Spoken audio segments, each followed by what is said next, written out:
जब भी हम इलेक्ट्रिकल सर्किट की बात करते हैं तो सर्किट में दो तीन चीज़ें बहुत ही इम्पोर्टेंट होती हैं, जैसे कि बैटरी होता है, रेजिस्टर होता है, वैसे ही एक कैपेसिटर होता है और एक इंडक्टर होता है ना।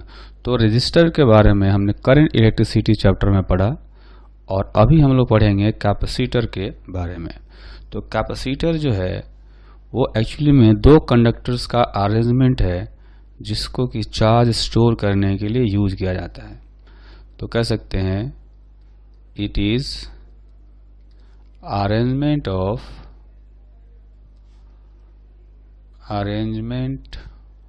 ऑफ टू कंडक्टर्स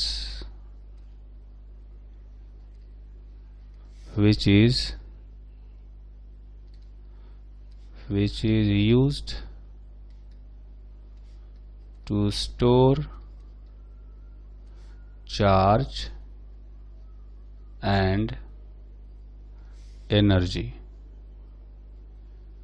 ठीक, तो ये दो कंडक्टर्स का अरेंजमेंट है, लेकिन चार्ज स्टोर जो है वो इस कैपेसिटर के अक्रॉस जो पोटेंशियल डिफरेंस होता है उसके डायरेक्टली प्रोपोर्शनल होता है। And charge stored on the capacitor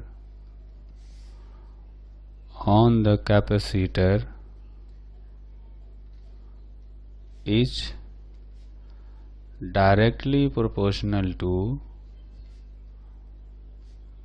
directly proportional to the potential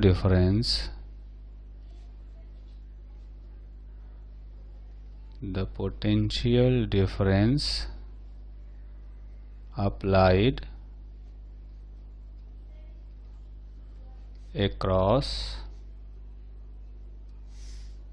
the capacitor और कंडक्टर्स। जो दो कंडक्टर होते हैं उनके बीच में जो पोटेंशियल डिफरेंस होगा उसके डायरेक्टली प्रोपोर्शनल चार्ज स्टोर होता है ना। तो कह सकते हैं charge stored is directly proportional to potential difference where V is potential difference across capacitor. ठीक, तो अगर हम लोग इसको ऐसा करें कि Q is equal to proportionality हटाएंगे तो एक कांस्टेंट टर्म आता है C, जिसको कि कैपेसिटेंस कहा जाता है, where C is a proportionality constant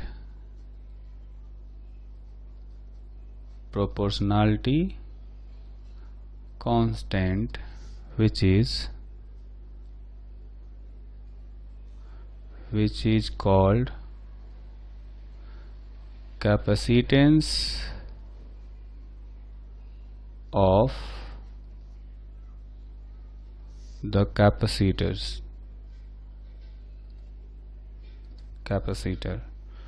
The capacitance depends on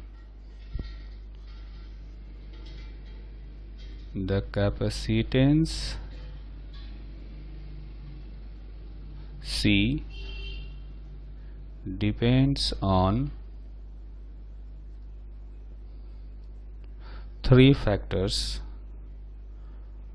First one is geometry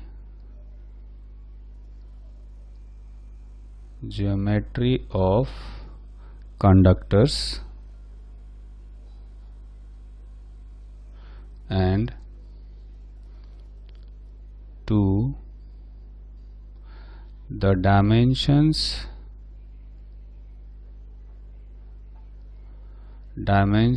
of conductors. तो डायमेंशंस का मतलब, ज्योमेट्री का मतलब हो गया शेप साइज, और ज्योमेट्री का मतलब हो गया एक तरह से शेप कैसा है, जो कंडक्टर्स हैं वो सर्कुलर हैं या रेक्टेंगुलर हैं, उन पर भी डिपेंड करेगा। और साथ में डायमेंशन का मतलब हो गया कि कंडक्टर्स कितने बड़े हैं, उनका साइज कितना बड़ा है, उनके बीच का गैप कितना बड़ा है, ये हो गया। और जो तीसरा फैक्टर होता है, the third factor is the medium between the conductors. ठीक है। अब जो कैपेसिटर होता है उसमें हमने बताया कि दो कंडक्टर होते हैं। ठीक है, जैसे मान लें कि ये कंडक्टर है, एक दूसरा ये कंडक्टर है। ठीक, तो ये दो कंडक्टर हैं, इनको प्लेट कहा जाता है। Two conductors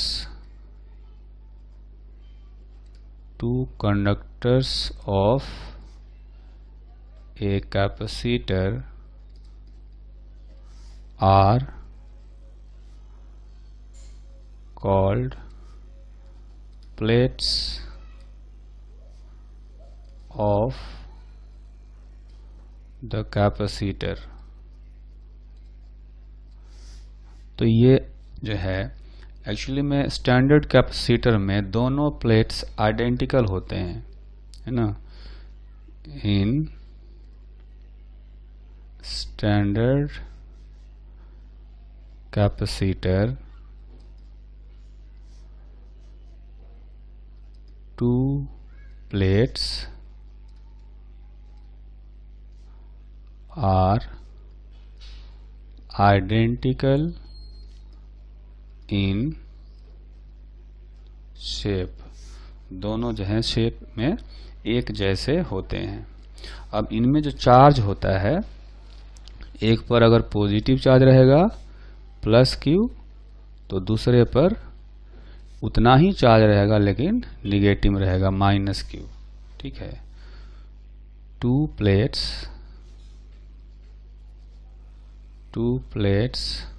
of a capacitor have equal charge but having opposite nature, है ना। तो मतलब कहने का मतलब ये है कि चार्ज इक्वल होगा लेकिन एक पॉजिटिव चार्ज होगा तो दूसरा निगेटिव चार्ज होगा। ठीक है, तो एक तो ये पॉइंट हो गया और यहाँ पर एक पॉइंट ये, तो ये दो तीन पॉइंट हमें ध्यान रखना है। एक तो हो गया कि दोनों कंडक्टर्स को प्लेट कहा जाता है। ठीक, और स्टैंडर्ड प्लेट दो है वो आइडेंटिकल होते हैं शेप वाइज अगर कहा जाए तो। दोनों पर चार्ज इक्वल होते हैं लेकिन अपोजिट नेचर के होते हैं। अब आते हैं types of capacitors.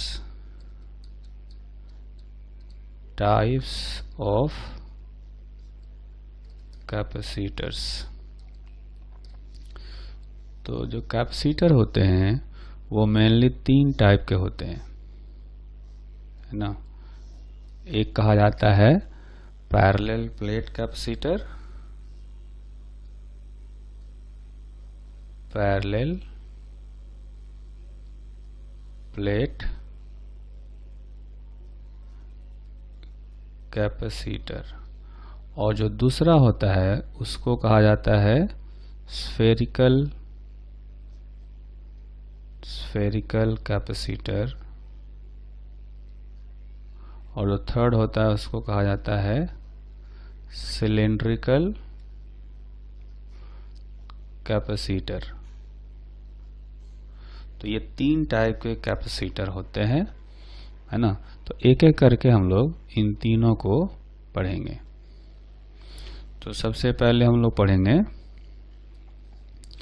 Parallel plate capacitor के बारे में। पैरेलल प्लेट कैपेसिटर में क्या होता है कि दो आइडेंटिकल पैरेलल प्लेट्स लिए जाते हैं।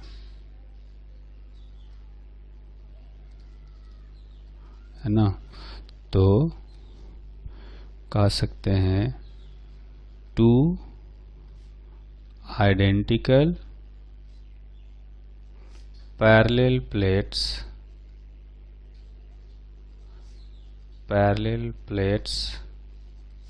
are used to form a parallel plate capacitor.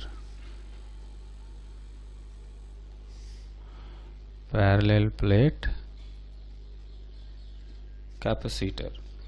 तो इसमें ऐसा होता है कि दो पैरेलल प्लेट लिए जाते हैं और जो दोनों प्लेट है इनके बीच का जो गैप है वो इनके एरिया के रिलेटिव बहुत ही कम माना जाता है ना। और चूंकि गैप बहुत ही कम होता है इसलिए ये जो दोनों प्लेट हैं इनको लार्ज साइज का माना जा सकता है, इनफाइनाइटली लार्ज माना जा सकता है, क्योंकि फील्ड पॉइंट्स जो हैं वो काफ़ी पास में होते हैं दोनों प्लेट से। जैसे ये देखेंगे दो प्लेट हो गए, तो एक प्लेट पर हम लोग दे देंगे प्लस क्यू चार्ज और दूसरे पर दे देंगे माइनस क्यू चार्ज। ठीक, तो जो प्लस क्यू चार्ज आएगा इस प्लेट के इनर साइड पर आएगा, है ना, क्योंकि ये दोनों चार्ज एक दूसरे को अट्रैक्ट कर रहे होंगे, तो ये दोनों चार्ज इनर फेस पर आ जाएंगे, है ना। इधर आ जाएगा प्लस क्यू और इस प्लेट के इधर आ जाएगा माइनस क्यू। ठीक है, तो ऐसा कहा जा सकता है कि spacing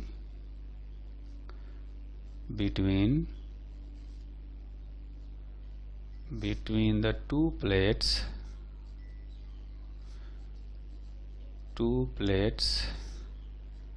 is very small in comparison to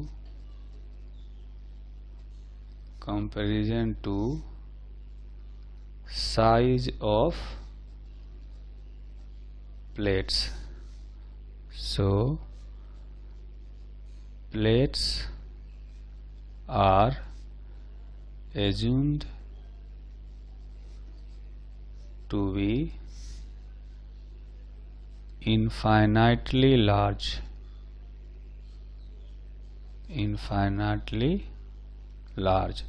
ठीक है, तो इनफाइनाइटली लार्ज अगर मानेंगे तो इनफाइनाइटली लार्ज वाला जो फॉर्मूला होता था उसको भी हम लोग अप्लाई कर सकते हैं। जैसे मान लेते हैं कि एक प्लेट तो ये हो गया, है ना, और जो दूसरा प्लेट है, फिगर में आप देखेंगे गैप हम थोड़ा सा ज़्यादा दिखा रहे हैं हम लोग, लेकिन गैप बहुत ही कम होता है इनके खुद के साइज से। तो एक पर अगर माना जाए कि एक पर प्लस क्यू चार्ज था, है ना, इस पर प्लस क्यू चार्ज है और जो राइट साइड में प्लेट है उस पर नेगेटिव चार्ज है। दोनों का एरिया मान लेते हैं इक्वल है और ए है, और इनके बीच का जो स्पेस है, जो सेपरेशन है दोनों प्लेट के बीच का, उसको मान लेते हैं कि डी है। ठीक, तो चूंकि हम लोग इनको इनफाइनाइटली लार्ज मान रहे हैं, तो इनफाइनाइटली लार्ज प्लेट के कारण से जो फील्ड होता है वो वाला फॉर्मूला हम लोग अप्लाई कर सकते हैं। तो एक प्लेट के कारण से जो इधर फील्ड आएगा वो आएगा सिग्मा बाई 2 एप्सिलॉन नॉट, और जो दूसरा प्लेट है चूंकि दूसरा वाला नेगेटिव है इसलिए उसके कारण से भी सेम डायरेक्शन में सिग्मा बाई 2 एप्सिलॉन नॉट आएगा, जहां पर सरफेस चार्ज डेंसिटी सिग्मा का वैल्यू होगा चार्ज अपॉन एरिया। चूंकि दोनों प्लेट पर चार्ज इक्वल है, दोनों का एरिया इक्वल है, इसलिए सरफेस चार्ज डेंसिटी दोनों के लिए इक्वल होगा। ठीक, और दोनों ही प्लेट में सिर्फ एक ही लेयर होगा, जो इनर फेस है दोनों प्लेट का, उस इनर फेस पर ही चार्जेज होंगे। तो इस तरह से जो नेट इलेक्ट्रिक फील्ड आएगा, net electric field between plates, ये कांस्टेंट आएगा, क्योंकि हम लोगों को पता है कि लार्ज प्लेट के कारण से जो इलेक्ट्रिक फील्ड आता है वो यूनिफॉर्म होता है और उसकी वैल्यू कांस्टेंट रहती है हर जगह, डिस्टेंस पर डिपेंड नहीं करती। तो नेट इलेक्ट्रिक फील्ड आएगा, दोनों प्लेट के कारण से जो फील्ड है उनको ऐड कर देंगे, तो ये आ जाएगा sigma by epsilon not. Sigma का वैल्यू रख देंगे तो ये हो जाएगा Q by epsilon not into A. ठीक, तो इस तरह से जो नेट इलेक्ट्रिक फील्ड आया वो हो गया Q by epsilon not into A. और ये जो इलेक्ट्रिक फील्ड है ये आएगा uniform and directed from positive plate to negative plate, है ना। जो कैपेसिटर का पॉजिटिव प्लेट है उससे निगेटिव प्लेट की तरफ जो उसका डायरेक्शन होगा इलेक्ट्रिक फील्ड का। अगर इसको हम लोग यूं समझें कि यहाँ पर एक फिगर बनाते हैं फिर से, तो ये हो गया अपना कंडक्टिंग प्लेट और जो दूसरा है दूसरा कंडक्टिंग प्लेट ये हो गया, है ना। तो हमने कहा कि एक पर चार्ज है प्लस Q और दूसरे पर चार्ज है माइनस, है ना। इस पर पॉजिटिव चार्ज है और दूसरे वाले पर निगेटिव चार्ज है। तो दोनों प्लेट्स के बीच का जो गैप है उस गैप में इलेक्ट्रिक फील्ड यूनिफॉर्म है ना। और इस इलेक्ट्रिक फील्ड को हम लोग लिख सकते हैं E, जो कि पॉजिटिव प्लेट से निगेटिव प्लेट की तरफ डायरेक्टेड है। ठीक, और E नेट का वैल्यू अभी हमने कैलकुलेट किया, वो आया है Q by epsilon not A। ठीक, तो अब हमें पता करना है कि दोनों प्लेट्स के बीच में पोटेंशियल डिफरेंस कितना आएगा, है ना। तो potential difference between the plates, potential difference between the plates is equal to delta V, है ना।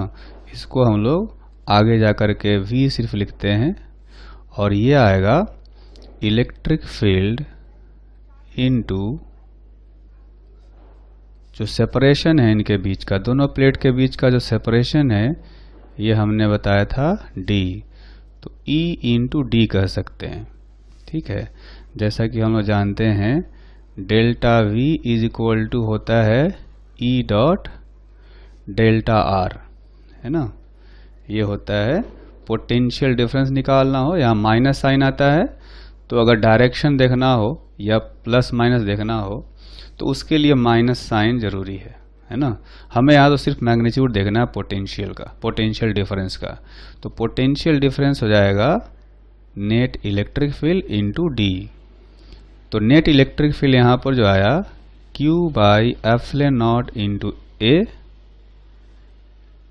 है ना, इंटू डी। ये हो गया पोटेंशियल डिफरेंस। अगर इसको रीअरेंज करें तो Q का जो वैल्यू आएगा वो आएगा epsilon naught A by D into V. तो जैसा हमने शुरू में पढ़ा कि जो चार्ज स्टोर होता है वो होता है C into V, where C is equal to epsilon naught A by D. और ये जो क्वांटिटी है C, इसको कहा जाता है capacitance of parallel plate capacitor, parallel plate capacitor, जहां पर हम लोग कह सकते हैं कि जो A है वो है area of plates and D is separation between the plates, separation between the plates। तो इस तरह से हम लोग कैपेसिटेंस कैलकुलेट कर सकते हैं पैरेलल प्लेट कैपेसिटर का। अब हमें निकालना होता है फोर्स बिटवीन द प्लेट्स, क्योंकि देखेंगे आप एक पर पॉजिटिव चार्ज है दूसरे पर नेगेटिव चार्ज है, तो ये एक दूसरे को अट्रैक्ट करते हैं, तो अट्रैक्टिव फोर्स निकालना होता है हमें, है ना। तो हम लोग अभी कैलकुलेट करेंगे फोर्स बिटवीन द प्लेट्स। तो उसको कैलकुलेट करने के लिए हम लोग क्या करेंगे, फिर से एक फिगर बनाते हैं, है ना। तो इस फिगर में आप देखेंगे कि एक प्लेट ये हो गया, है ना, ये प्लेट हो गया, और एक दूसरा प्लेट जो है वो ये है। तो एक प्लेट दूसरे के पास में कुछ फील्ड क्रिएट करेगा, है ना, और फिर दूसरे को अट्रैक्ट करेगा। तो अगर मैं मान लूं कि इस पर चार्ज है प्लस Q और दूसरे वाले प्लेट पर चार्ज है माइनस Q, ठीक है। तो जो लेफ्ट में प्लेट है, जो पॉजिटिव प्लेट है ना, ये पॉजिटिव प्लेट है और ये है निगेटिव प्लेट, ठीक। तो ये जो पॉजिटिव प्लेट है इसके कारण से हम लोग फोर्स निकालेंगे निगेटिव प्लेट पर। तो हम लोग कैलकुलेट करेंगे force on negative plate due to positive plate, ठीक है। तो ये फोर्स जब निकालना होगा तो हम लोग क्या करेंगे, इसमें जो निगेटिव प्लेट पर चार्ज है ना, निगेटिव प्लेट पर जो चार्ज है वो लेंगे चार्ज, है ना, इनटू इस प्लेट पर जो फील्ड होगा पॉजिटिव वाले के कारण से वो फील्ड लेंगे, है ना, electric field due to positive plate. ऐसा माना जा सकता है कि जो पॉजिटिव प्लेट है इसका फील्ड है यहाँ पर, और उस फील्ड में ये निगेटिव प्लेट रखा हुआ है। तो पॉजिटिव प्लेट के फील्ड में रखेंगे तो पॉजिटिव प्लेट इस पर एक फोर्स लगाएगा। तो कितना फोर्स लगाएगा, तो पॉजिटिव प्लेट का इलेक्ट्रिक फील्ड लेंगे और निगेटिव प्लेट पर जो चार्ज है उसको, ठीक है, उसको दोनों को मल्टीप्लाई कर देंगे। तो Q इंटू इलेक्ट्रिक फील्ड सिर्फ एक प्लेट के कारण से निकालना है यहाँ पर, तो एक प्लेट के कारण से सिग्मा बाई 2 एप्सिलॉन नॉट होता है, ठीक है।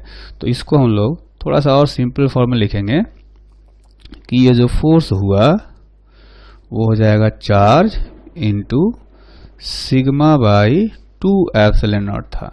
सिग्मा को हम लोग लिख सकते हैं Q by A divided by 2 epsilon not, यानी Q square by 2A epsilon not, ठीक है। तो इतना फोर्स लगेगा पॉजिटिव प्लेट के कारण से निगेटिव प्लेट पर, और इतना ही फोर्स निगेटिव प्लेट भी पॉजिटिव प्लेट पर अप्लाई करेगा, ठीक है। जितना ये लगाएगा इस पर उतना ही निगेटिव प्लेट पॉजिटिव प्लेट पर अप्लाई करेगा, ठीक है। ये जस्ट है न्यूटन्स का थर्ड लॉ के अकॉर्डिंग एक्शन रिएक्शन है ना। तो इक्वल और अपोजिट डायरेक्शन में फोर्स लगाएगा। अब आप देखेंगे कि यहाँ पर हमने चूंकि निगेटिव प्लेट पर चार्ज जो था वो निगेटिव था, हमने यहाँ निगेटिव चार्ज नहीं लिया है ना। निगेटिव चार्ज रखने से फोर्स का डायरेक्शन बताएगा बस। तो डायरेक्शन हमें पहले से पता है कि अट्रैक्टिव फोर्स होगा, इसलिए हमने सिर्फ मैग्नीट्यूड निकाला है, और मैग्नीट्यूड जो है वो इतना आ गया, ठीक है। अब हम लोग पढ़ेंगे एक दूसरे टाइप का कैपेसिटर जिसको कहा जाता है स्फेरिकल कैपेसिटर। Spherical capacitor. पहले हमने पढ़ा पैरेलल प्लेट कैपेसिटर और अब पढ़ेंगे स्फेरिकल कैपेसिटर के बारे में।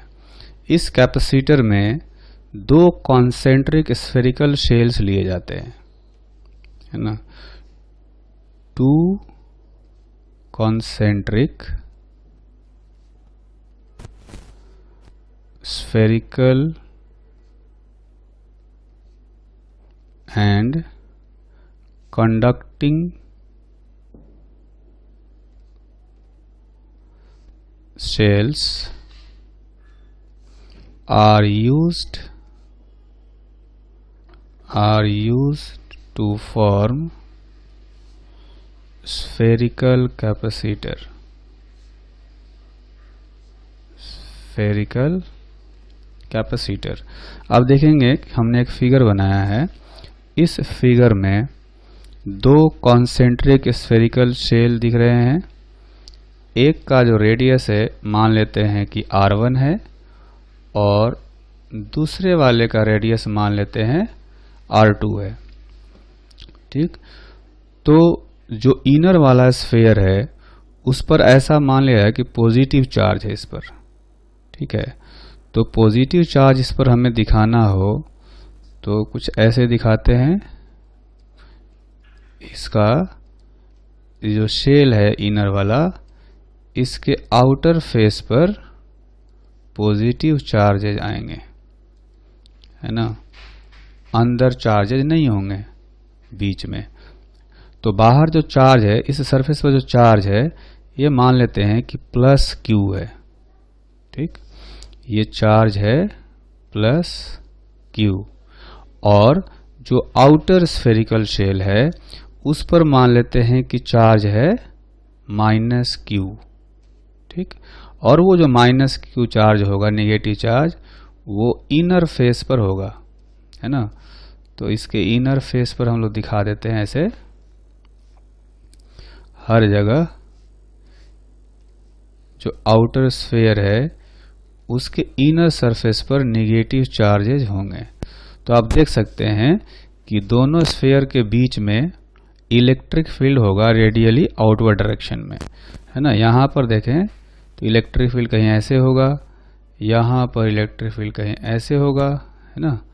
यहाँ पर इलेक्ट्रिक फील्ड इधर, यहाँ पर इलेक्ट्रिक फील्ड इधर, और यहाँ पर इलेक्ट्रिक फील्ड इधर, इस टाइप से। तो चूंकि इलेक्ट्रिक फील्ड ऐसा है रेडियली आउटवर्ड डायरेक्शन में, तो पोटेंशियल डिफरेंस भी आएगा, है ना। यहाँ पर हायर पोटेंशियल, पॉजिटिव चार्ज यहाँ है, या यहाँ पर लोअर पोटेंशियल। तो हम लोग क्या करेंगे, पोटेंशियल डिफरेंस कैलकुलेट करते हैं। जो इनर स्फेयर है इस पर मान लेते हैं कि पोटेंशियल है V1 और आउटर वाले स्फेयर पर पोटेंशियल है V2। तो पहले हम लोग कैलकुलेट करेंगे V1, है ना। Potential at inner sphere. Inner sphere पर जो पोटेंशियल होगा वो दोनों स्फेयर के कारण से आएगा। जो ये खुद स्फेयर है जिस पर कि प्लस क्यू चार्ज है, इसके कारण से जो पोटेंशियल आएगा वो हो जाएगा KQ1 डिवाइडेड बाई R1। और जो आउटर स्फेयर है इसके कारण से भी यहाँ पर पोटेंशियल आएगा। वो कैसे निकालेंगे, जितना ये खुद के सरफेस पर प्रोड्यूस करेगा उतना ही यहाँ भी प्रोड्यूस करेगा। तो ये हम लोग लिख सकते हैं plus KQ2 divided by R2। इसके खुद के सरफेस पर आएगा इतना ही, और अंदर भी ये इतना ही प्रोड्यूस करेगा। ठीक, उसी तरह से potential at outer sphere is equal to V2। तो जो आउटर स्फेयर है इस पर पोटेंशियल निकालेंगे अंदर वाले कारण से भी और बाहर वाले कारण से भी। तो अंदर वाले कारण से निकालेंगे तो इसका डिस्टेंस यहाँ से R2 डिस्टेंस लेना पड़ेगा हमें। तो लिखेंगे KQ1 डिवाइडेड बाई R2। ठीक, और जो आउटर स्फेयर है ये, इसके कारण से, खुद के कारण से इसके सरफेस पर, तो उस पर चार्ज माइनस क्यू है, तो हम लोग लिखेंगे के माइनस, अभी Q2 रहने देते हैं, बाद में इसको हम लोग चेंज कर देंगे, के Q2 डिवाइडेड बाई R2। ठीक है, ये पोटेंशियल हो गया। तो पोटेंशियल डिफरेंस जो आएगा, potential difference between the two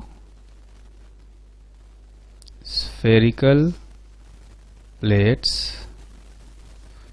is equal to delta V is equal to V means V1 minus V2। तो V1 में से V2 माइनस करेंगे तो देखेंगे कि ये वाला जो टर्म है, दोनों में जो दूसरा टर्म है वो एक ही है, तो ये और ये कैंसिल हो जाएगा।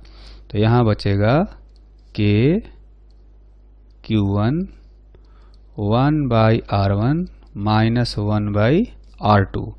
Q1 क्या है, अब देखेंगे जो इनर स्फीयर पर जो चार्ज है उसको हमने Q1 का है, वो जो कि प्लस Q है, तो इस पर रखेंगे यहाँ पर के Q1 को रख देंगे Q into 1 by R1 plus 1 by R2। यहाँ पर प्लस नहीं है, यहाँ पर माइनस है, तो इसको हम लोग थोड़ा करेक्ट करेंगे, है ना। तो यहाँ पर आ गया माइनस 1 बाई R2। ठीक, तो जो पोटेंशियल डिफरेंस है उसको हम लोग इस तरह से लिख सकते हैं, V इज इक्वल टू के का वैल्यू है 1 by 4 pi epsilon not into Q, ऊपर हो गया, और ये आएगा R2 minus R1 divided by R1 into R2। ठीक है, तो आप देखेंगे कि यहाँ से जो Q का वैल्यू आएगा वो हो जाएगा 4 pi epsilon naught R1 into R2, ठीक, divided by R2 minus R1 into V। और ये जो क्वांटिटी है, इस क्वांटिटी को हम लोग लिख सकते हैं C into V, where C is equal to, where C is equal to 4 pi epsilon naught R1 into R2 by R2 minus R1 is the capacitance of spherical capacitor, is capacitance of spherical capacitor। ठीक है, तो इस फॉर्मूले को थोड़ा सा और analyse करते हैं। ये जो फॉर्मूला अपना आया है वो ये आया है, C is equal to 4 pi epsilon naught R1 R2 divided by R2 minus R1। अब इसमें सोचें कि अगर R2 बहुत बड़ा हो जाए, when R2 is very very greater than R1, then C is approximately equal to 4 pi epsilon naught R1 divided by R2 into R2, ऐसे लिख सकते हैं। इसमें क्या किया हमने कि इसमें हमने इस छोटे से R1 को, चूंकि R1 बहुत छोटा है, तो इस R1 को हमने नेगलेक्ट कर दिया। ठीक है, इसको हमने नेगलेक्ट कर दिया नीचे। लेकिन अब देखेंगे कि नेगलेक्ट करने से क्या हुआ कि ये R2 और ये R2 कैंसिल हो गया, तो C का जो वैल्यू है उसको हम लिख सकते हैं 4 पाई एप्सिलॉन नॉट R1। ठीक है, अब जो है यहाँ पर एक इंटरेस्टिंग रिजल्ट है, और वो रिजल्ट ये है, कहने का मतलब ये है कि अगर कोई अपने पास स्फेरिकल कंडक्टर हो, जैसे मान लेते हैं ये एक कंडक्टर है, ठीक है, जिसका कि रेडियस है r, ठीक है, तो for a spherical conductor, spherical conductor है तो इसका रेडियस है r। ऐसा मान सकते हैं कि इसका जो खुद का रेडियस है r1 is equal to r है, और जो दूसरा कंडक्टर है जो कि इन्फिनिटी पर रखा हुआ है, हालांकि जो कि है ही नहीं, तो माना जा सकता है कि इन्फिनिटी पर है, तो उस केस में इसका जो कैपेसिटेंस है ये हो जाएगा 4 पाई एप्सिलॉन नॉट इंटू जो R1 था, R1 की जगह पर R रख देंगे, है ना। तो ऐसा कहा जा सकता है कि एक सिंगल कंडक्टर भी कैपेसिटर जैसा काम करता है, क्योंकि चार्ज ये भी स्टोर करता है ना। तो कहा जा सकता है single conductor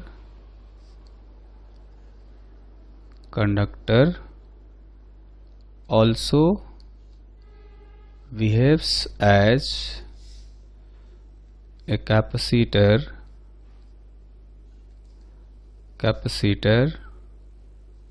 whose second plate is assumed to be at infinity, है ना। एक कंडक्टर हो तो उसको एक कैपेसिटर माना जा सकता है जिसका जो दूसरा प्लेट है वो इन्फिनिटी पर होता है, क्योंकि एक कंडक्टर भी चार्ज स्टोर करता है, ठीक है। अच्छा, अब देखेंगे कि जो हमने ये फॉर्मूला डिराइव किया कैपेसिटर का, स्फेरिकल कैपेसिटर का, तो जब भी हम स्फेरिकल कैपेसिटर की बात करते हैं तो इसमें जो आउटर प्लेट है इसको अर्थिंग कर दिया जाता है, ठीक है।